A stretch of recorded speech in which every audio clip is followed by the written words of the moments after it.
Nih Pak, indahnya begini Pak. Maaf ya. Lihat istri itu ingat Allah.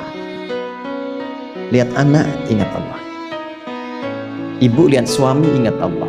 Kalau melihatnya begitu, substansi berumah tangga itu nikmat rasanya, dan tanggung jawab itu melekat pada diri kita untuk terjaga dalam kebaikan. Ya. Saya nitipkan handphone saya ke antum, dan antum tahu itu punya saya. Ya. Dan Anda mencintai saya misalnya, ta'zim di situ. Mungkin nggak handphone itu ditempatkan di tempat yang tidak baik? Mungkin nggak Anda taruh di lantai begitu saja? Demi Allah saya katakan, mungkin Anda akan mencari tempat terbaik, disimpan di situ, dirapi-rapikan, dilap-lap, karena Anda merasa itu punya saya yang dititipkan pada Anda. Manusia saja bisa Anda perlakukan demikian. Bagaimana ketika Anda melihat anak itu amanah Allah, yang Anda sebagai orang tuanya akan ditanya di kemudian hari. Maka kalau mau bersikap yang nggak enak itu nggak bisa Pak kita lakukan. Mau bentak tuh nggak bisa, mau marah tuh ditahan-tahan. Ya. Dan itu dijaga. Lihat istri sebagai amanah Allah itu beda caranya dengan hanya melihat kemanusiaannya saja. Istri melihat suami sebagai amanah Allah akan lain. Ya. Makanya akan selalu sempat dan optimal merawat istri sendiri dibandingkan lihat-lihat istri orang. Begitu sebaliknya. Ibu pun tidak harus berharap, kenapa ya suami saya nggak seperti Ustadz? Harapan yang sia-sia.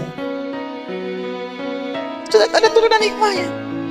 Nah itu ada latihannya. Latihannya apa? Alladzina yadhkurunallah, dzikir. Jadi kalau zikir itu sudah kuat dalam diri kita, ya sudah menghadirkan esensi zikir dalam diri kita, yang dilihat semuanya itu semua anugerah Allah Subhanahu wa taala. Jadi saat dia gembira itu dia bersyukur, dan saat dia sedang mengalami duka dia bersabar. Semua sama sebagai ibadah. Ajaban li amril mu'min. Kalau sudah seperti itu, kata Nabi, perkara hidupnya mengagumkan, gak ada keluhan. Itu latihannya zikir. Nah, zikir ini di Quran diturunkan dalam bentuk yang pokok berupa amalan ritual. Karena itulah semua bentuk amalan ritual disebut dengan zikir. Jadi kalau kita ingin hadirkan sifat tadi, maka cara pertama tingkatkan ibadah ritual. Sholat,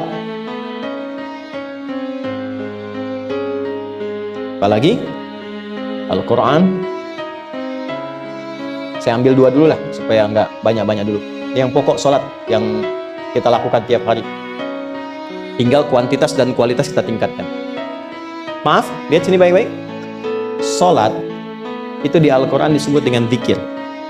Dalilnya Quran surah ke-20 ayat ke-14, dan langsung disarikan dengan fungsi ibadah sebagai fungsi hidup kita. Sudah? Perhatikan baik-baik. Innani anallah la ilaha illa ana fa'budni wa aqimis salata lidzikri. Itu dalilnya. Sayalah Allah, kata Allah, la ilaha illa ana, tidak ada Tuhan yang layak dipertuhankan dan layak disembah kecuali saya, Allah. Allah. Bagaimana kenal Allah sebagai Tuhan? Ya, yang layak disembah, yang harus dipertuhankan. Kenalnya bagaimana? Mendekatnya bagaimana? Fa'budni, sembah saya supaya kamu kenal saya, dekat dengan saya, tahu saya. Bagaimana caranya? Wa aqimis shalah, tunaikan salat.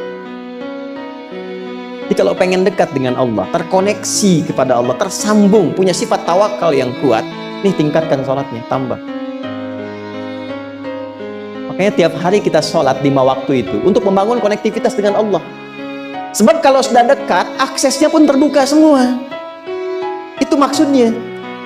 Anda dekat dengan pimpinan, akses di perusahaannya kan mudah untuk diakses. Ya kan? Kita punya kenalan yang kuat, yang punya sesuatu, aksesnya mudah dibuka. Kita kenal Allah dan dekat dengan Allah, apa yang sulit bagi Allah? Dan ini kita yakin. Nah sekarang Allah kasih jalan. Coba lihat orang-orang dulu, ya. Mereka ketika akan melatih dirinya untuk tersambung kepada Allah, sholat semua, termasuk para nabi, rasul. Tapi dahsyatnya, ketika ada apapun dalam kehidupannya yang sulit, Allah mudahkan. Minta langsung dikabulkan.